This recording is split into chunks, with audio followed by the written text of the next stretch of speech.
The bell above the door chimes softly, a fragile sound swallowed almost immediately by the hum of hairdryers and the murmur of conversation inside.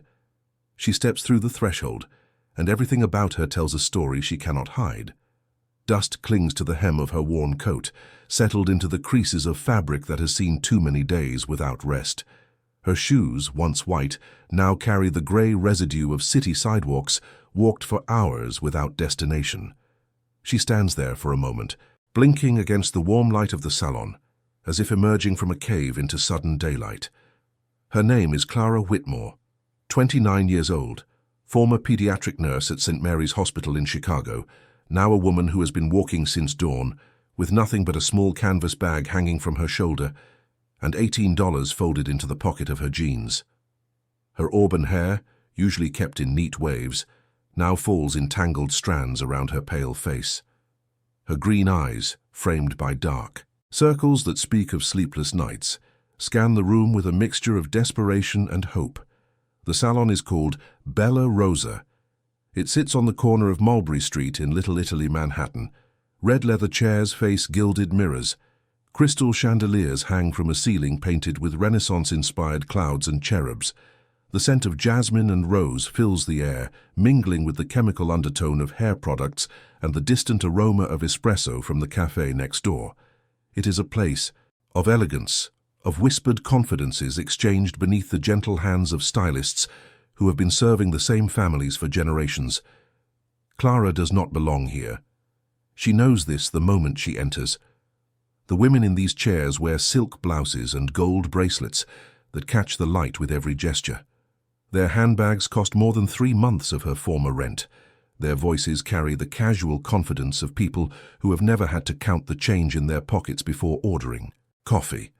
But Clara is beyond pride now. She is beyond shame. She is a woman who has reached the point where survival trumps dignity, where the need for work, for safety, for a single foothold in a crumbling world outweighs everything else. She approaches the reception desk where a woman with platinum blonde hair arranged in an elaborate updo looks at her with polished neutrality. The receptionist's name tag reads Valentina. Her eyes flicker over Clara's dusty clothes, her unkempt hair, her worn shoes, and something shifts in her expression. Not cruelty exactly. Perhaps recognition. Perhaps the memory of her own difficult days before she found her place behind this marble counter. "I am looking for work," Clara says, and her voice comes out steadier than she expected. "I'm a trained stylist. I worked at a salon in Chicago for 3 years before I became a nurse. I can do cuts, color, updos, manicures. I learn quickly and I work hard. I will take any position you have available. Anything. At all." Valentina studies her for a long moment. Behind her, the sounds of the salon continue. Scissors snipping. A woman laughing at something her stylist said. The hiss of a steamer releasing its cloud of moisture.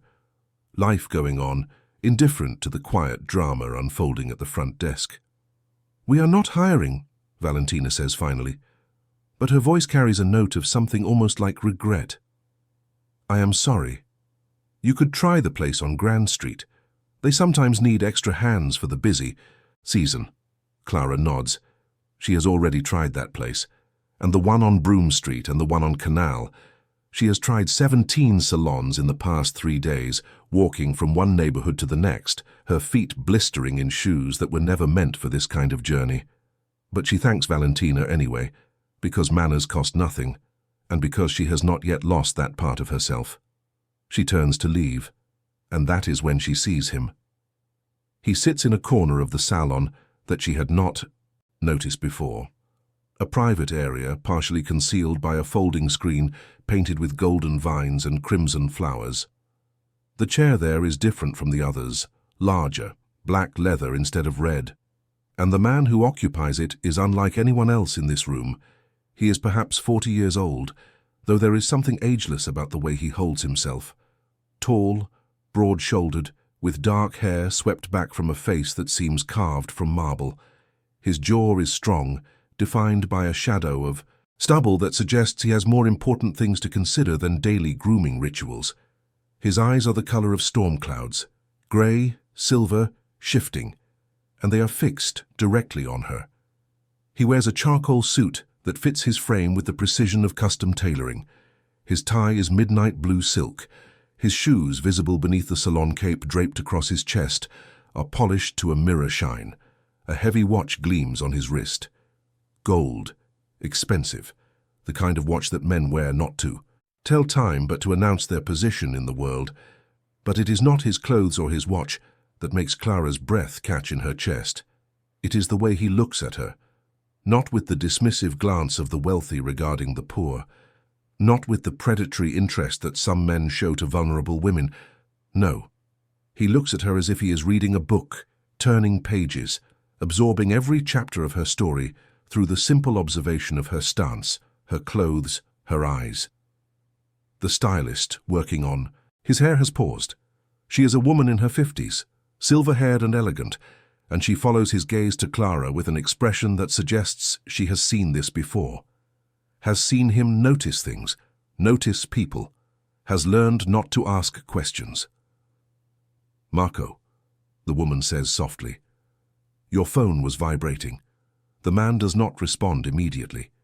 He continues to watch Clara for another moment, and something passes across his face. Not quite a smile.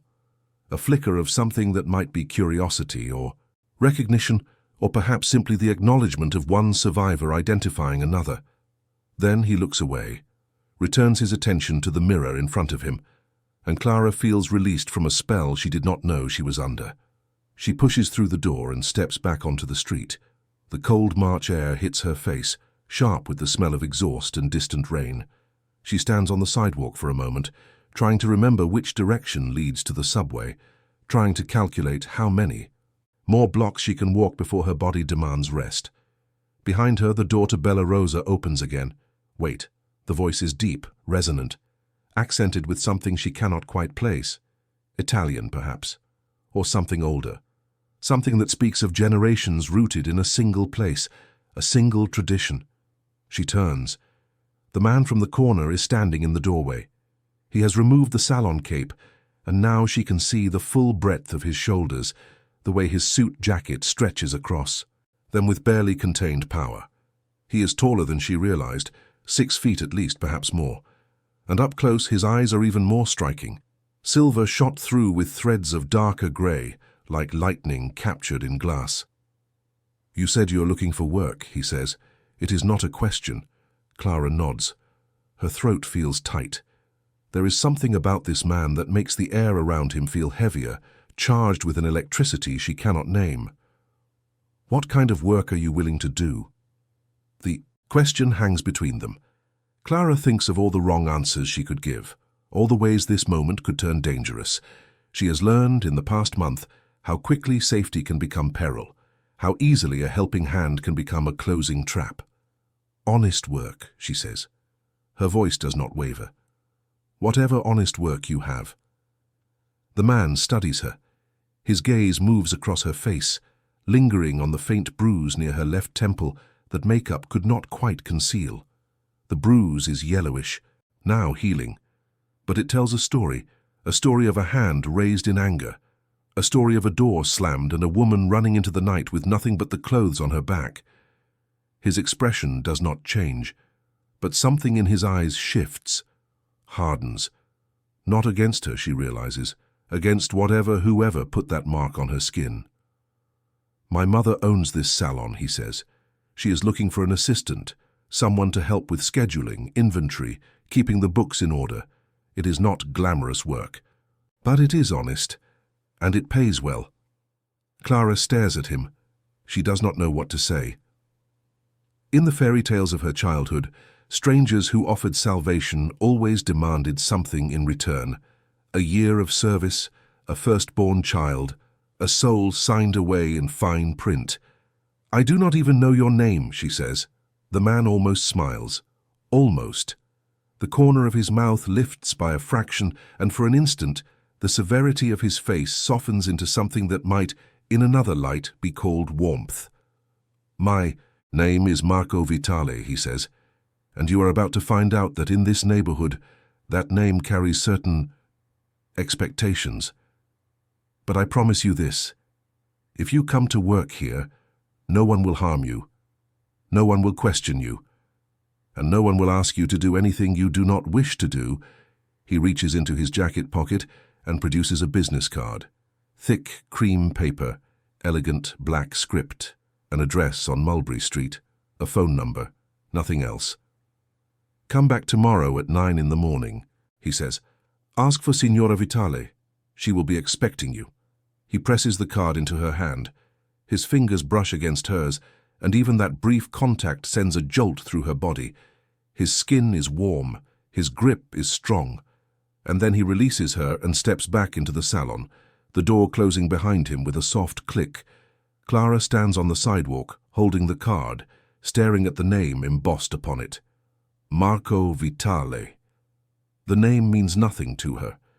She has been in New York for only 4 days, fleeing a life in Chicago that had become unlivable, running from a man she once thought she loved until love became a prison and then a battlefield.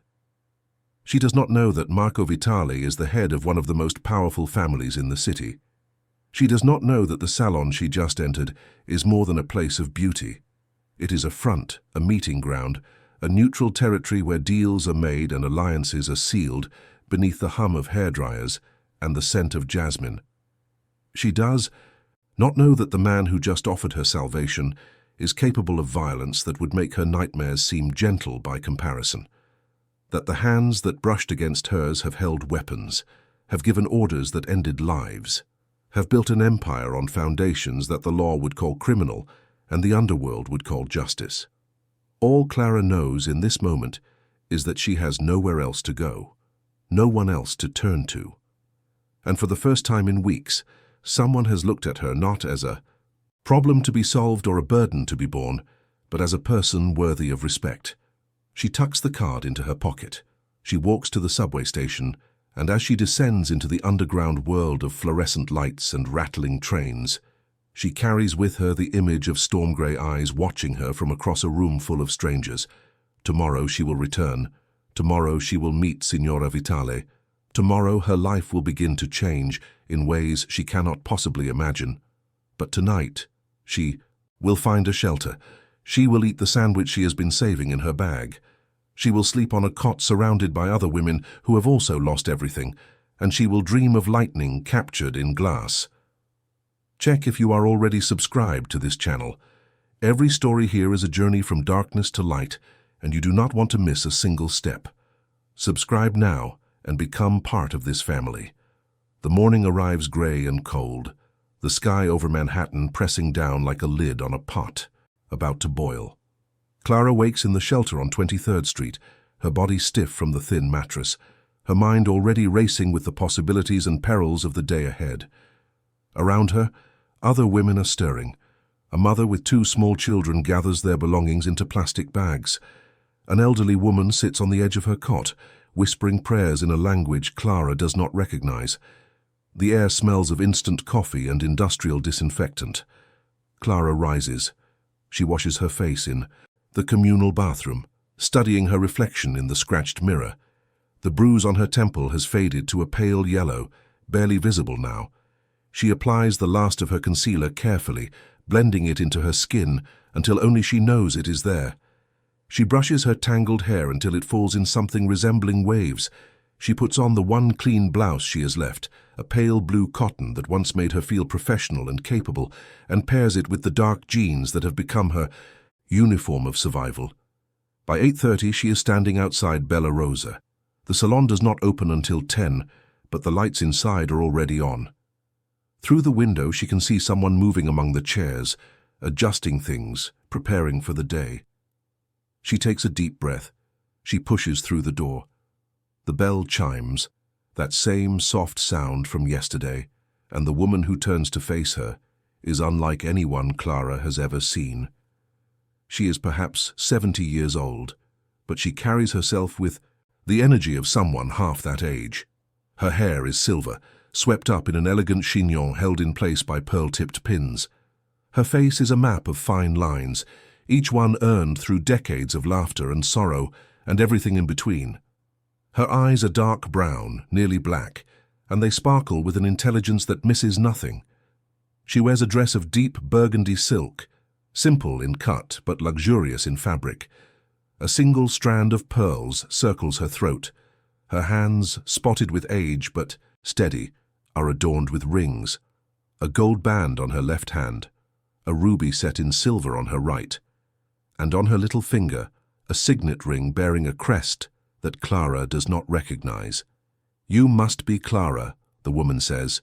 Her voice is warm, accented with the music of Italy, softened by years of American living. "Marco told me you would come. I am Lucia Vitale. This is my salon, and if my son vouched for you, then you are already welcome here." Clara steps forward, her hand extended. Signora Vitale takes it in both of hers, and the grip is surprisingly strong, reassuring, like being held by a grandmother who has survived wars and famines and loss and emerged with her spirit unbroken. "Come," Lucia says, "I will show you everything. We have much to do before the day begins." For the next 2 hours, Clara follows Lucia through the salon. She learns the rhythm of the place, the appointment book, handwritten in elegant script, because Lucia does not trust computers, the inventory room, stacked with products from Italy, France, Spain, the private rooms in the back where certain clients receive treatments away from public view, the kitchen, where espresso is made fresh throughout the day, and where the staff gather during their breaks to share news and gossip in a mixture of English and Italian. Lucia talks as they walk. She tells Clara about the salon's history, how it was founded in 1962 by her late husband, Giovanni Vitale, as a gift for their wedding, how it began as a single room with 2 chairs and grew into this palace of mirrors and marble, how it has served 3 generations of families, how it has witnessed weddings and funerals, celebrations and sorrows, how it has survived recessions and riots and the changing tides of fashion. She does not mention the other business, the family business, the empire that operates in the shadows while the salon gleams in the light. But Clara is not naive. She has noticed things. The men who come and go through a back door, never speaking, never lingering. The way certain names are spoken in hushed tones. The deference that the staff shows not just to Lucia, but to the very mention of Marco. The undercurrent of power that runs beneath the surface of this elegant place, like a river running beneath a city. She does not ask questions. Not yet. Perhaps not ever. Because she understands, on some instinctive level, that there are doors better left closed, truths better left unspoken, and that the safety she has been offered might depend on her ability to see without seeing, to know without knowing, to exist in the space between innocence and complicity. By noon, Clara has begun to find her rhythm. She answers the phone with the greeting Lucia has taught her. "Bella Rosa, how may I help you today?" She schedules appointments, her handwriting careful in the leather-bound book. She helps unpack a shipment of products, learning the names and purposes of each.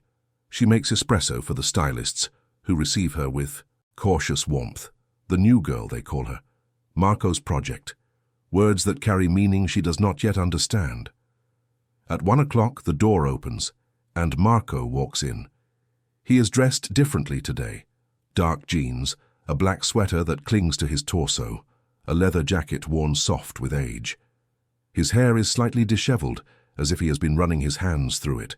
His jaw is shadowed with stubble. And his eyes, those storm-grey eyes, find Clara immediately across the crowded room. He does. Not speak to her. Not at first. He goes to his mother, bends to kiss her cheek, exchanges a few words in rapid Italian that Clara cannot follow. Lucia laughs at something he says, swats his arm playfully, and for a moment Clara sees them not as the matriarch and the heir of a powerful family, but simply as a mother and son who love each other deeply. Then Marco turns. He crosses the room in 3 long strides and stops in front of Clara's desk. "How was your first morning?" he asks. Clara sets down her pen.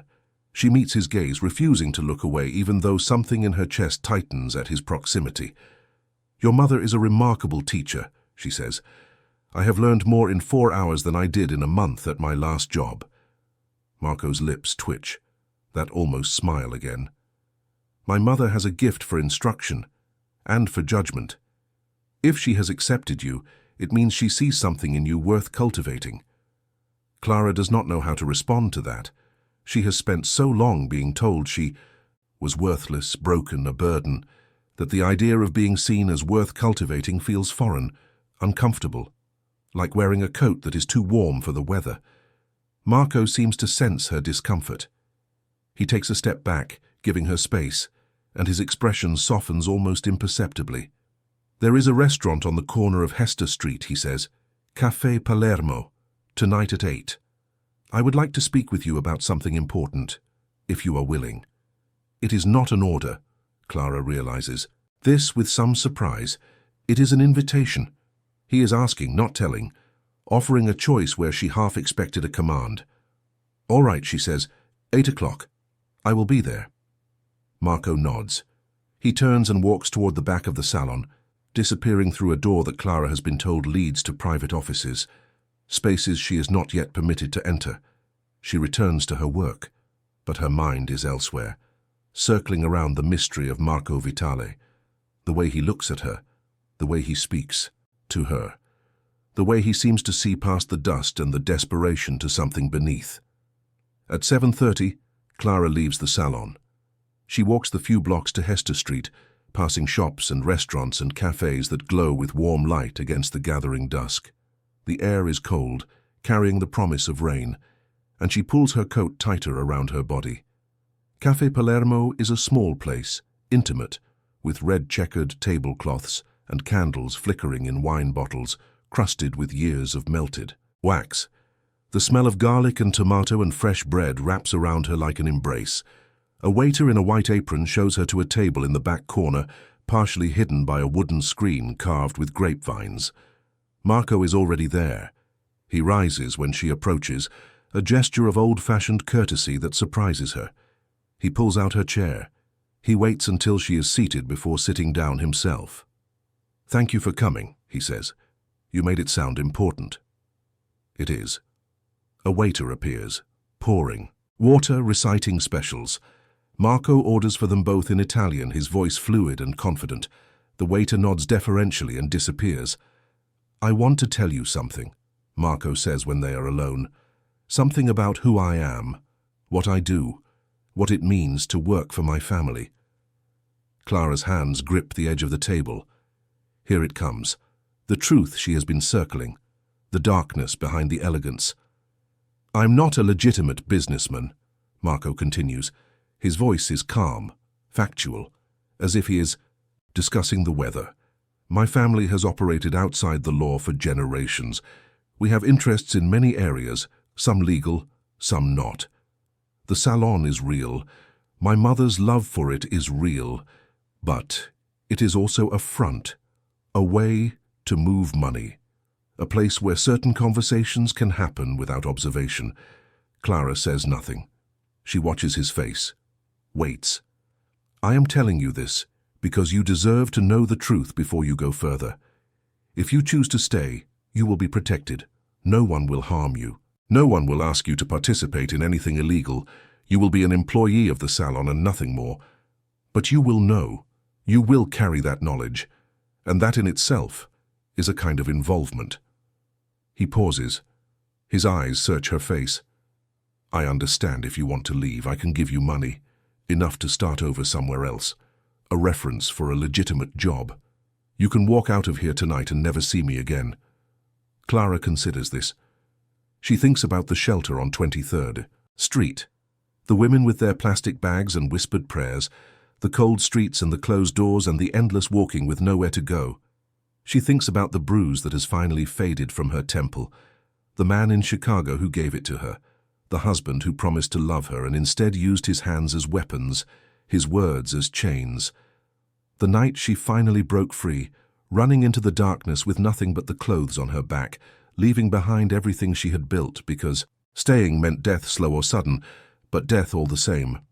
And she thinks about Marco Vitale, his storm-grey eyes, his almost smiles, the way he looks at her as if she matters, the way he offered her work without asking for anything in return, the way he is offering her a choice now, a real choice, when so many others have only given her ultimatums. I have nowhere else to go, she says. Her voice is steady. But that is not why I'm staying. I am staying because you told me the truth. You could have lied. You could have let me find out on my own. You could have trapped me. But you gave me a choice, and I choose to stay. Marco is silent for a long moment.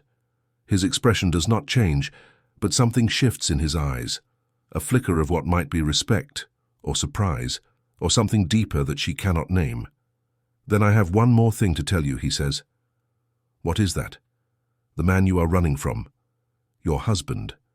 He has been looking for you. He hired people to find you. And 3 days. One of those people made inquiries in this neighborhood. Clara's blood turns to ice. Her hands tremble against the tablecloth. She opens her mouth, but no words come out. He will not find you, Marco continues. His voice has changed. Harder now. Colder. The voice of a man accustomed to giving orders that others obey without question. I have made certain arrangements. Your trail has been erased. Anyone who asks about you will be given false information. And if he comes here himself, if he dares to set foot in my territory, he will discover that there are consequences for hunting what I have chosen to protect. Clara stares at him. Her heart is pounding. Her mind is racing. She does not understand how he knows about David. She does not understand what he means by arrangements. She does not understand anything anymore. Why, she whispers, why would you do this for me? You do not even know me. Marco reaches across the table. He does not touch her, but his hand rests close to hers, near enough that she can feel the warmth radiating from his skin.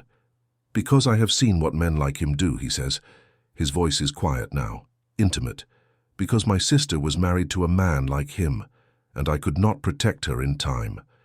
So now I protect every woman who crosses my path carrying the same marks, the same fear, the same desperate hope that someone, anyone, will see her as something more than a victim. Clara's eyes fill with tears. She blinks them back, refusing to let them fall. She has cried enough.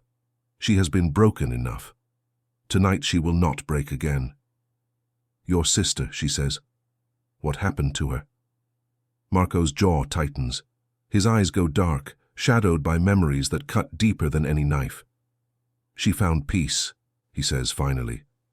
But it took a long time, and it cost me everything I thought I knew about mercy. They sit in silence for a moment. The restaurant hums around them. Couples laugh over shared plates. Families argue good-naturedly about who gets the last piece of bread. Life goes on, indifferent to the quiet revolution happening at their corner table. Then the food arrives. Plates of pasta and grilled vegetables and fresh bread still warm from the oven. Marco gestures for her to eat, and Clara realizes that she is hungry, truly hungry. For the first time in weeks, her body is remembering that it needs sustenance, that it is worth keeping alive. They eat in companionable silence, and when the meal is finished and the check is paid and they step out into the night air, Marco walks her back to the shelter. He does not come inside, he does not linger. He simply nods once, a gesture of farewell and promise, and disappears into the shadows of the city. Clara watches him go, and something inside her, something that has been closed and wounded and afraid, begins slowly, tentatively to open. 3 weeks pass. The rhythm of Clara's new life establishes itself like the beat of a drum, steady and reliable in a way she had almost forgotten was possible. She arrives at Bella Rosa each morning at 8:30, an hour before the salon officially opens. She helps Lucia prepare for the day. She answers phones, schedules appointments, manages inventory. She learns the names and preferences of the regular clients. Mrs. DiMaggio takes her coffee with 2 sugars and no cream. Ms. Ricci always wants the chair by the window. Judge Patterson comes in every Thursday afternoon for a trim and never tips less than $50. She also learns other things. Unspoken things. The back door that certain men use to come and go. The conversations that stop when she enters certain rooms. The way the staff falls silent when Marco's name is mentioned, not from fear exactly, but from respect, from deference, from the understanding that some topics are not discussed openly. Marco himself becomes a constant presence in her periphery. He arrives at the salon most days around noon, sometimes in suits, sometimes in casual clothes that make him look younger, more approachable. He speaks with his mother. He meets with men in the back offices. He makes phone calls in rapid Italian, his voice sometimes calm and sometimes sharp, with an authority that sends shivers down her spine. But he also finds moments to check on her, brief encounters by the espresso machine, a nod across the crowded room, a question about her work, her comfort, her needs, small gestures that add up to something larger, something she is afraid to name. One evening, late in her third week, Clara is alone in the salon. The stylists have gone home. Lucia has retired to her apartment upstairs. Clara is finishing the last of the bookkeeping, entries that must be made by hand because Lucia still does not trust digital records. The front door opens. She looks up, expecting Marco. But it is not Marco. It is David. Her husband stands in the doorway of Bella Rosa, his silhouette backlit by the streetlights outside. He is still handsome, in the way that poisonous flowers are, beautiful. Tall blonde with blue eyes that once made her feel seen and now make her feel hunted. He wears a leather jacket and jeans. His smile is the same smile that charmed her at a party in Chicago 5 years ago before she knew what lurked behind it. "Hello, Clara," he says. "I have been looking everywhere for you."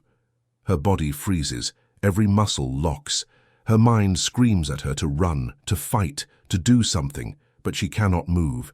She is trapped in amber, a specimen pinned beneath his gaze. David steps into the salon.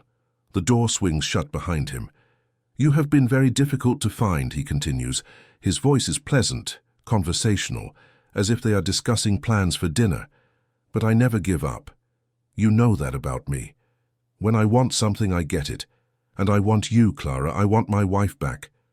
"I am not your wife anymore," Clara whispers. The words scrape past the tightness in her throat. The papers were filed. The divorce is final. David laughs, a soft, ugly sound. "Papers, legal formalities. Those things do not apply to us, Clara. We made vows, in sickness and in health until death do us part. Did you forget that part? The death part." He moves closer. Clara backs away, her hip hitting the edge of the reception desk. "I have been thinking about you every single day," David says, "about what you did to me, running away like a thief in the night, making me look like a fool. Do you know what people said? Do you know what they whispered behind my back? My own wife could not stand to be with me. My own wife chose to live on the streets rather than stay in my bed. That is not what happened." Clara's voice is stronger now. Anger is beginning to replace fear. "You hurt me. You put your hands on me. You broke my ribs. You gave me concussions. You made my life a living nightmare." David's expression shifts. The pleasant mask slips, revealing what lies beneath.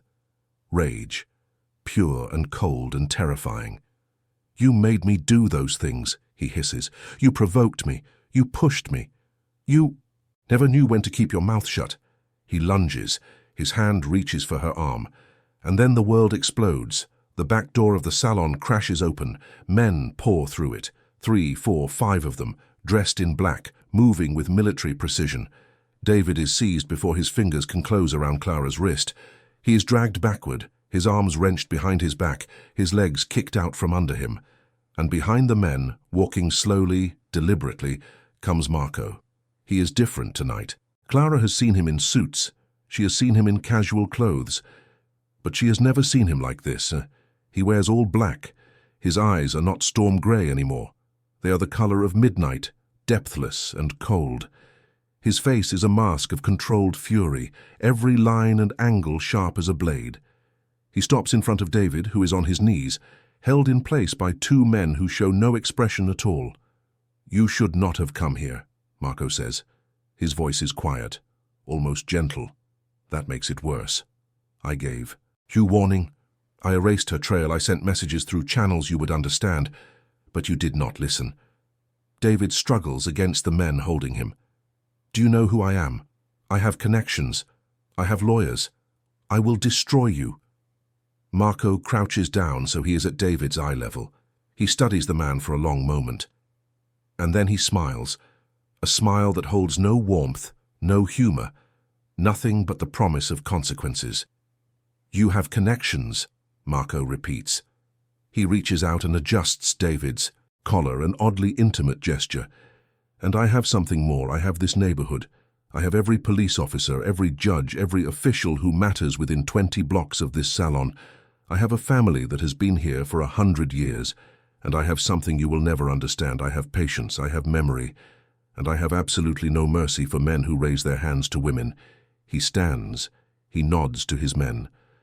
Take him somewhere quiet, Marco says. Make sure he understands the terms of our agreement, and then put him on a plane back to Chicago, first class. I'm a generous man, but if he ever returns to this city, if he ever tries to contact Clara again, if he so much as speaks her name in a public place, there will be no warning, there will be no mercy, there will be nothing left to bury. David is dragged out the back door, his protests swallowed by the night. Marco turns to Clara. His expression softens. The midnight drains from his eyes, leaving something warmer, something that looks almost like tenderness. Are you all right? He asks. Clara realizes she is shaking. Her entire body trembles as the adrenaline drains away, leaving her hollow and weak. I do not know, she says honestly. Marco moves toward her, slowly, carefully, giving her time to pull away if she chooses. She does not pull away. He wraps his arms around her. It is the first time he has touched her since that moment on the sidewalk when he pressed his card into her hand. His body is warm and solid and real. He smells of cedar and coffee and something darker, something that might be danger or might be salvation or might be both. Clara buries her face in his chest, and for the first time since she left Chicago, she allows herself to cry. The tears come in waves, shaking her body, soaking his sweater. She cries for the years she lost, for the pain she endured, for the woman she used to be before David ground her down into dust, and Marco holds her through all of it. He does not speak. He does not try to fix her. He simply stands there, solid as stone, letting her fall apart against him. When the tears finally stop, Clara pulls back. She wipes her face with the back of her hand. She looks up at Marco, embarrassed, exhausted, grateful beyond words. Thank you, she whispers. Marco reaches out. His thumb brushes against her cheek, wiping away a tear she missed. You never have to thank me for protecting you, he says. You never have to thank me for doing what any decent man should. Do, Clara shakes her head. That is not true. You know that is not true. Decent men are rare, and men who protect women like you do, men who see us, who believe us, who fight for us. Those men are rarer still. Marco studies her face. His hand lingers against her cheek, and something shifts between them, something unspoken, unacknowledged, but impossible to ignore. Come, he says finally. I will take you somewhere safe tonight, somewhere you can rest. He leads her out of the salon, into a waiting car. They drive through the quiet streets of Manhattan, past lights that blur through rain-streaked windows. Clara does not ask where they are going. She does not care. For the first time in years, she trusts someone enough to follow blindly. They arrive at a building on the Upper East Side, elegant, old. A doorman in a uniform bows as they pass. An elevator carries them to the top floor. And then Clara steps into an apartment that takes her breath away. It is not ostentatious. Not the gold-plated excess she might have expected. Instead, it is a space of quiet luxury. High ceilings, exposed brick, floor-to-ceiling windows that frame the glittering city below, furniture that is comfortable rather than impressive, books lining every wall, art that looks like it was chosen for love rather than investment. This is my home, Marco says. You can stay here tonight. Tomorrow we will make other arrangements, but for now, you are safe. Clara walks to the window. She looks out at the city, at the lights, at the life that pulses through the streets far below. Why do you live like this, she asks without turning around. You could have anything. Mansions, estates. Why this? Marco comes to stand beside her. Their reflections float in the glass, ghostly and close. Because this is enough, he says. Because I have learned that the things worth having are not things at all. They are moments, people. The feeling of coming home to a place that knows you. He pauses. When he speaks again, his voice is softer. And because this apartment belonged to my sister, she lived here before she married, she decorated it, she loved it. And when she died, I could not bear to change it, so I kept it. And I live in her memory. Clara turns to look at him, really look at him, past the power and the danger and the reputation, to the man beneath, the man who lost his sister and blames himself, the man who protects women because he could not protect the one who mattered most, the man who lives in an apartment of books and windows and quiet beauty because the person who created it is gone. Tell me about her, Clara says, if you want to, if you can. Marco is silent for a long moment. Then he begins to speak. Her name was Isabella. She was 5 years younger than me. Beautiful, stubborn, brilliant. She could have done anything, been anything. But she fell in love with a man who seemed perfect, who charmed our parents, who promised her the world, and then he destroyed her, piece by piece, until there was nothing left to save. His voice breaks on the last word, just for an instant. Then he recovers, his mask sliding back into place. I was young when it happened. Too young to understand the signs, too focused on the family business to see what was happening right in front of me. By the time I realized the truth, it was too late. What happened to her? Clara asks gently. She took her own life, Marco says. The words are flat, empty. On a night, just like this one. In this very apartment. She wrote me a letter, told me she was sorry, told me she could not fight anymore, and then she was gone. Clara reaches out. She takes his hand. His fingers close around hers, gripping tight. That is why you do this, she says. That is why you protect women like me. Yes. Marco's voice is rough because I could not save her, so I save everyone else. Every woman who comes to me broken and afraid, every child who needs a shelter from the storm. It will never be enough. It will never bring Isabella back. But it is something. It is the only thing I know how to do. They stand there in the window holding hands, looking out at the city that holds so many stories, so much pain, so much hope. And Clara makes a decision. She turns to Marco. She releases his hand and reaches up to touch his face. Her fingers trace the line of his jaw, the shadow of stubble, the corner of his mouth. You saved me, she says, not just from David, from everything, from the person I was becoming, from the darkness that was, swallowing me whole. And I need you to know something. Marco waits. His eyes are fixed on hers, grey and silver and deep as the ocean. I am not going to let you carry this alone anymore, Clara says. Isabella's memory, your guilt, the weight of everything you do for everyone else. You deserve someone who sees you, not the boss, not the protector, just you, just Marco. And if you will let me, I want to be that person. Marco stares at her. For a long moment, he does not speak, does not move. And Clara wonders if she has made a terrible mistake, if she has crossed a line that cannot be uncrossed. Then he moves. His hands cup her face. His forehead rests against hers. His breath mingles with her breath. Clara, he whispers, are you sure? I am not a good man. I have done terrible things. I will do terrible things again. If you stay with me, you will be part of that world, that darkness. I know, Clara says. I know everything. And I am still here. I am still choosing this, choosing you. Marco closes his eyes.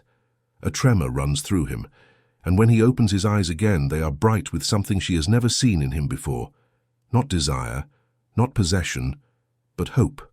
Fragile, terrified, desperate hope. Then stay, he says. Stay with me. Not as an employee. Not as someone I protect, but as someone who matters. Someone who belongs. Clara smiles, the first real smile she has felt on her face in months.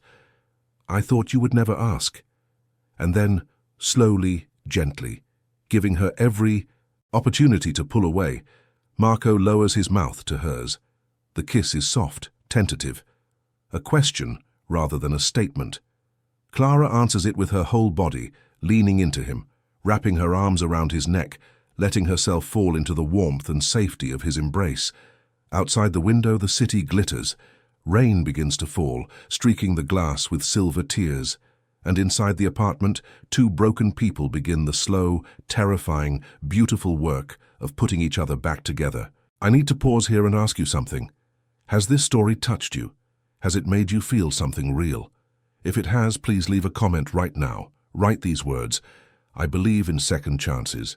Leave that comment below and let me see how many of you are still here, still feeling, still hoping alongside Clara and Marco. Your words mean everything. The months that follow are a strange and tender time. Clara moves out of the shelter and into a small apartment in the same building as Marco. Different floor, different space. He insists on this, on giving her room to breathe, room to choose each day whether to stay or go. The arrangement is proper in all the ways that matter to Lucia, who watches their growing closeness with eyes that miss nothing and a smile that suggests she has been waiting for this since the moment her son first spoke Clara's name. Clara continues to work at the salon. Her role has expanded. She is no longer just an assistant, but something more. A confidant to Lucia, a trusted presence among the staff, a woman who knows certain truths about the family business and carries that knowledge with quiet dignity. She learns more about the Vitale organization. Not everything. There are rooms she is not invited to enter, conversations she is not meant to hear. But she understands the broad strokes. Protection services for local businesses, interests in restaurants and nightclubs and construction companies, political connections that reach into City Hall and beyond. And beneath it all a code, a system of rules that Marco enforces with iron consistency. No harm to innocence, no involvement with substances that destroy lives, no targeting of women or children. These are the lines that cannot be crossed. And Clara watches as Marco upholds them, sometimes with diplomacy, sometimes with force, always with the unwavering conviction of a man who has built his own moral framework from the wreckage of a broken world. She also watches him with his mother, the tenderness between them. The way Lucia still treats him like a boy, scolding him for working too hard, for not eating enough, for forgetting to call when he will be late. The way Marco accepts her fussing with patient amusement, bending to kiss her cheek, promising to do better even though they both know he will not.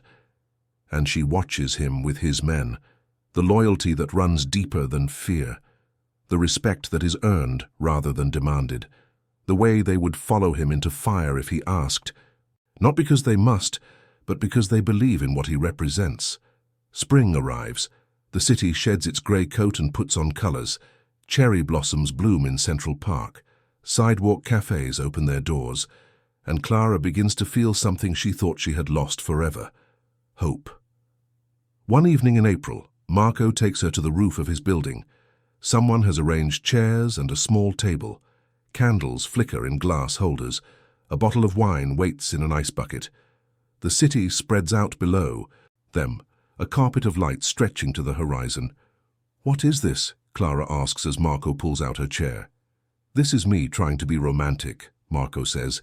His voice carries a note of self-deprecation that makes her smile. "I am told I am not very good at it, but I wanted to do something special." They sit, they drink wine, they talk about small things and large things, about the salon and the city and the past and the future. The night wraps around them, warm and soft, and Clara realizes that she cannot remember the last time she felt this content. "I need to tell you something," Marco says eventually. His expression has grown serious. Clara sets down her glass. "What is it?" "The man. Your former husband. David." Clara's stomach tightens. She has not heard that name in months. She had almost allowed herself to believe it was over. "What about him?" she asks. Marco hesitates. Then he reaches across the table and takes her hand. "He is gone," Marco says. "Not in the way you might be imagining, but gone. He was arrested 3 weeks ago. A woman he met in Chicago, he did the same things to her, but she had family who believed her. She had evidence. And she had a very aggressive prosecutor who was eager to make an example." Clara cannot speak. Her throat has closed, her eyes burn. He will be in prison for a very long time, Marco continues. The charges are serious, the evidence is overwhelming, and I may have ensured that certain additional information reached the prosecutor's desk. Information about previous victims, previous patterns, the kind of information that turns a single case into a pattern of behavior. You did this, Clara whispers. You made this happen. I made certain things possible, Marco says carefully. Justice did the rest. He will never hurt you again, Clara. He will never hurt anyone again.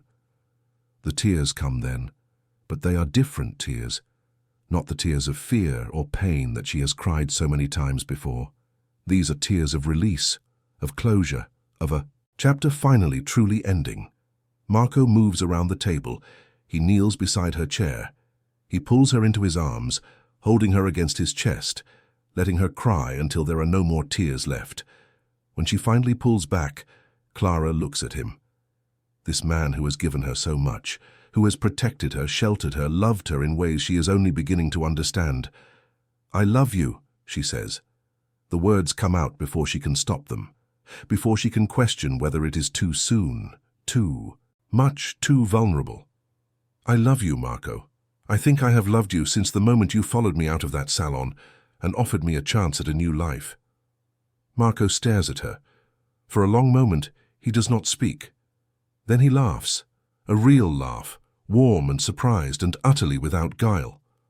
I was going to say that, he says. I had a whole speech prepared about how I never expected this, how I built walls around my heart after Isabella, how you somehow walked through those walls like they were made of paper. But you beat me to it. Is that a bad thing? Clara asks, half smiling through her tears. No, Marco says. He cups her face in his hands. His thumbs brush away the traces of salt on her cheeks. It is the best thing, because now I do not have to be brave.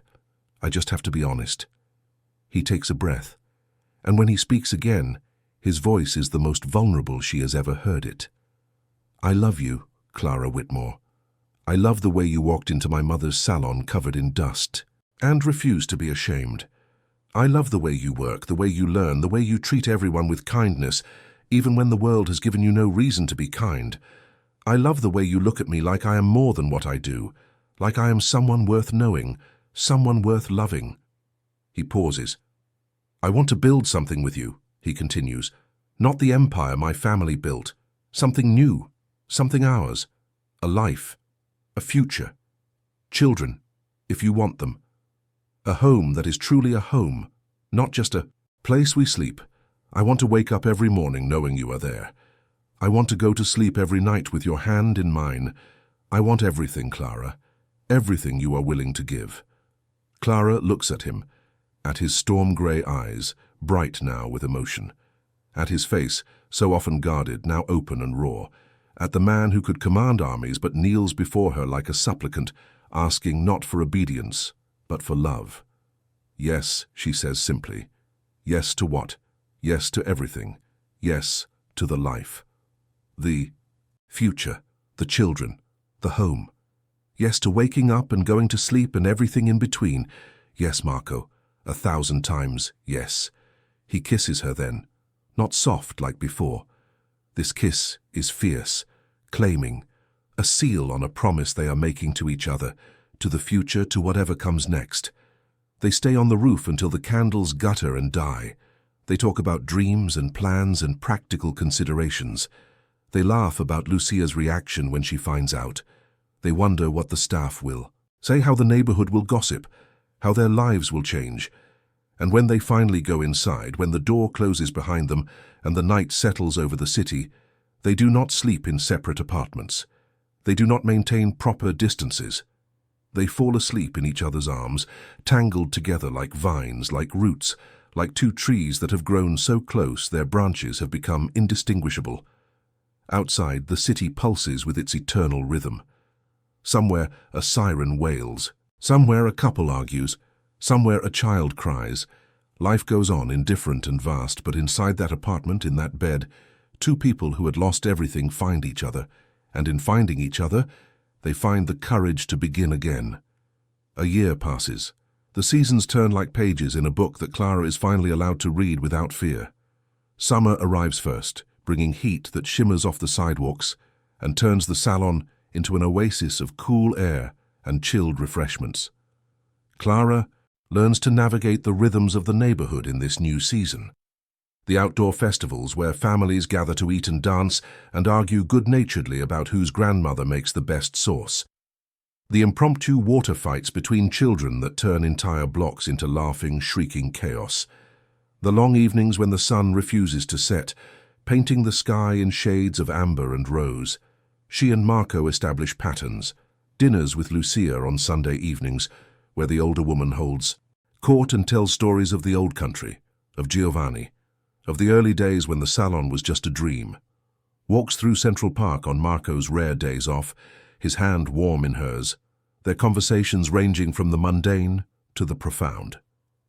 Evenings on the roof of his building, watching the city lights come alive, talking about nothing and everything until the night grows cold. Fall follows, draping the city in gold and crimson. Clara watches the leaves change from the window of the salon, marveling at how different everything looks now. The same streets she walked in desperation a year ago are transformed into paths she travels with purpose. The same neighborhood that once felt foreign now feels like home. In October, Marco asks her to marry him. He does it simply, quietly, in the apartment that once belonged to Isabella. They are sitting on the couch, reading, their legs tangled together, a fire crackling in the hearth. He reaches into his pocket and produces a ring. Nothing, ostentatious, a single sapphire, the blue of twilight, set in a band of white gold. "This was my grandmother's," he says. "She gave it to my grandfather on their wedding day. It has been in my family for 4 generations. I would like it to be yours." Clara cannot speak. She takes the ring with trembling fingers, slips it onto her hand, watches it catch the firelight and throw tiny rainbows across the ceiling. "Is that a yes?" Marco asks, a note of uncertainty in his voice that makes her heart ache. "That is the most obvious yes in the history of yes," Clara says, and then she is in his arms, and they are laughing, and the fire crackles, and somewhere far below, the city sings its eternal song. They marry in December in a small ceremony at the church on Mulberry Street, the same church where Lucia was married 50 years ago, the same church where generations of Vitales have celebrated their joys and mourned their sorrows. Clara wears white. Not a dramatic gown, but a simple dress of silk that skims her body and pools at her feet. Her hair is loose the way Marco likes it. She carries a bouquet of white roses and burgundy calla lilies, the same flowers that Isabella once loved. Marco waits for her at the altar. He wears a dark suit, impeccably tailored. His hair is swept back from his face. His eyes, those storm-grey eyes, never leave hers from the moment she appears at the end of the aisle. Lucia cries throughout the ceremony. Happy tears, she insists when anyone asks. Infiam. Happiest tears of my life. The reception is held at Café Palermo, the same restaurant where Marco first told Clara the truth about who he was. The same checkered tablecloths, the same candles flickering in wine bottles, but transformed now, draped in white and silver, filled with flowers and laughter, and the faces of people who have become Clara's family. She dances with Marco, slow, close, their bodies moving together, as if they have been doing this forever. The song is something old, something Italian, something Lucia chose because it was playing when she first danced with Giovanni. "Mrs. Vitale," Marco murmurs against her hair. Clara smiles against his chest. "That is going to take some getting used to. We have a lifetime to practice." Winter settles over the city. Snow falls, blanketing the streets in white, transforming Little Italy into a postcard of old-world charm. Clara learns to navigate the holidays in her new family. Christmas Eve dinners that stretch for hours and involve more food than she has ever seen in one place. New Year's celebrations where the entire neighborhood gathers in the street to count down and cheer. The quiet days between when the city seems to hold its breath, waiting for the year to turn. In February, Clara discovers she is pregnant. She tells Marco on Valentine's Day, because she cannot resist the symmetry of it. She gives him a card. Inside, she has written simply, "You are going to be a father." Marco stares at the words. His face goes pale. Then it goes red.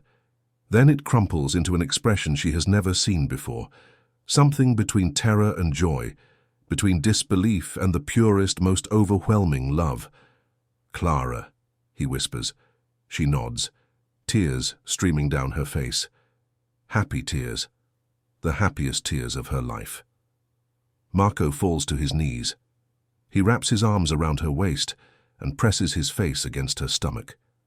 He stays there for a long time, holding her, holding their future, holding the promise of everything they have built, together. Lucia, when she hears the news, weeps for 3 days straight. She immediately begins knitting. Blankets, booties, hats, sweaters, mittens. Her needles click without pause, creating an entire wardrobe in soft yellows and greens, because they do not yet know if the baby is a boy or a girl, and Lucia refuses to assume. The pregnancy is easy. Clara continues to work at the salon, though Marco hovers constantly, concerned about her lifting boxes or standing too long or breathing air that might be insufficiently pure. She humors him when she can, snaps at him when she cannot, and loves him through all of it with a ferocity that surprises even her. In September, 2 years after Clara first walked into Bella Rosa, covered in dust and desperate for a chance, their daughter is born. They name her Isabella Lucia Vitale, for the sister who was lost and the mother who never stopped believing. She is perfect. 10 fingers, 10 toes, a wisp of dark hair, eyes that are currently blue but will probably turn grey like her father's, a cry that could shatter glass and a grip that could crush diamonds. Marco holds her for the first time in the delivery room. His hands, which have done terrible things and gentle things in equal measure, cradle her with infinite care. His face is wet with tears he does not bother to hide. "Hello, little one," he whispers. "I am your papa, and I promise you, I will spend the rest of my life making sure you never know fear, never know pain, never know anything but love." Clara watches them, her husband, her daughter, the family she never thought she would have, and she remembers the dust on her shoes, the desperation in her heart, the moment she walked through that door and saw storm-grey eyes watching her from across a room full of strangers. She remembers, and she is grateful. 5 years pass. Isabella grows from a baby to a toddler, to a little girl with her father's eyes and her mother's stubbornness. She rules the household with an iron fist wrapped in pink velvet, demanding stories at bedtime and pancakes for breakfast, and trips to the park whenever the weather permits. She adores her grandmother. Lucia teaches her to make pasta, standing on a step stool, her small hands kneading dough under patient guidance. She teaches her Italian, the old words rolling off the child's tongue with an ease that delights everyone who hears. She teaches her the stories of the old country, of the family, of the traditions that have been passed down through generations. She also adores her father. Marco, who once commanded armies and struck fear into the hearts of his enemies, is helpless before his daughter's demands. She asks for a pony, and he investigates stables. She asks for a castle, and he begins planning a trip to Europe. She asks for the moon, and Clara suspects he is researching rocket ships. Clara watches all of this with a heart so full it sometimes feels like it might burst. She continues to work at the salon, though her role has evolved again. She is a partner now, officially, her name added to the documents that Lucia keeps in a locked drawer. Bella Rosa is as much hers as it is theirs, a legacy she will someday pass to Isabella, if Isabella wants it. The family business continues. Some things have changed. Marco has pushed the organization toward legitimacy wherever possible, divesting from activities that troubled his conscience, investing in enterprises that create rather than destroy. It is a slow process, fought against by some, supported by others. But the direction is clear. By the time Isabella is old enough to understand, Marco wants to give her a legacy she can be proud of. Other things remain the same. The code, the protection, the commitment to the neighborhood and the people who live in it. Little Italy still knows that the Vitales watch over them, still knows that certain wrongs will be righted, certain debts will be collected, certain lines will not be crossed. Clara has made her peace with this. She does not pretend to be innocent. She knows what she is part of. She knows the compromises she has made, the lines she has crossed, the moral mathematics that allows her to sleep at night. She is not proud of everything, but she is not ashamed of everything either. She has found a balance, a way to exist in the grey space between light and shadow. On a spring evening, 5 years after Clara walked into Bella Rosa for the first time, the family gathers for dinner. It is a Sunday, the traditional day for these meals. Lucia has cooked for hours, filling the apartment with the aroma of garlic and tomatoes and fresh bread. The table is set with the good china, the crystal glasses, the silver that has been in the family for 100 years. Isabella sits between her parents, chattering about school, about her friends, about a dog she saw in the park that she desperately wants to adopt. She is 5 years old and convinced that the universe exists to grant her wishes. Marco listens with the patience of a man completely besotted. Clara watches him watch their daughter, and something in her chest tightens with love so intense it borders on pain. After dinner, when Isabella has been put to bed and the dishes have been cleared, Marco and Clara sit on the balcony of Lucia's apartment. The city stretches out before them, glittering with lights, humming with the endless energy of millions of lives intertwined. "Do you ever regret it?" Clara asks. Marco turns to look at her. "Regret what?" "Any of it. The choices you made, the life you built, the things you had to do to protect what you love." Marco is quiet for a long moment. He looks out at the city, at the lights, at the life that pulses below. "I regret many things," he says finally.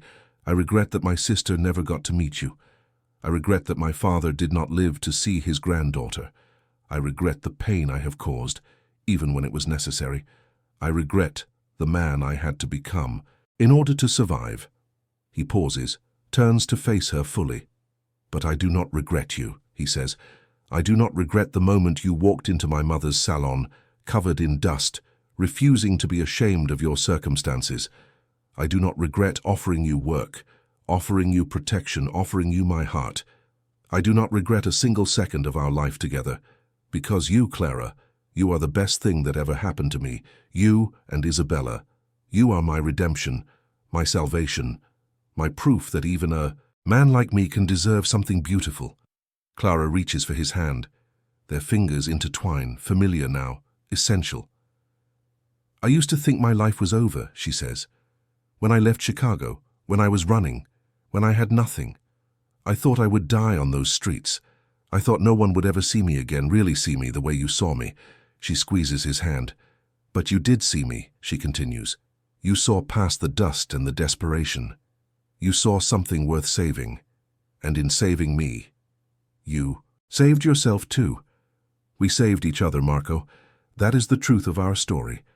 Not that you rescued me, but that we found each other when we both needed it most." Marco lifts her hand to his lips, kisses her knuckles, holds her gaze with those storm-gray eyes that have seen so much, done so much, loved so much. "I love you," he says, as simply as breathing, as naturally as sunrise. "I love you, Clara Vitale. I loved you the moment I saw you, and I will love you until the stars burn out and the universe goes cold." Clara smiles, leans in, rests her forehead against his. "That is a very long time," she murmurs. "Not long enough." They sit there on the balcony as the night deepens around them. The city sings its eternal song. Somewhere below, a car horn blares. Somewhere above, a plane traces a line of light across the sky. Life goes on, vast and indifferent and beautiful. But here, in this moment, two people who found each other against all odds hold on to what they have built. A family. A future. A love that transformed darkness into light. The rain that once symbolized Clara's fear now brings memories of the night they first kissed. The mansion that once seemed like a fortress now holds only warmth and laughter and the patter of small feet running down hallways. The storm-grey eyes that once seemed dangerous now hold only tenderness, only devotion, only the promise of forever. This is the ending of one story and the beginning of countless others. Isabella will grow. She will stumble and fall and rise again. She will carry forward the legacy her parents built, whatever form that takes, and Clara and Marco will be there, watching, supporting, loving, until their own story reaches its final page. But that page is not today. Today they have dinner and laughter, and a daughter who believes the moon can be reached if only someone builds a tall enough ladder. Today they have each other, and today, as always, that is enough. If you have watched this far, it is because you liked this story. Leave a comment saying I have watched this far so I can get to know you and see who really enjoys the stories here on the channel. Please like this video if it touched your heart. Share it with someone who needs to believe that love can still find us in the most unexpected places. And if you have not yet subscribed, click that button now. This channel is a family, and you belong here with us. Until the next story, take care of yourselves and each other. Remember that no matter how dark the night seems, there is always a dawn waiting on the other side.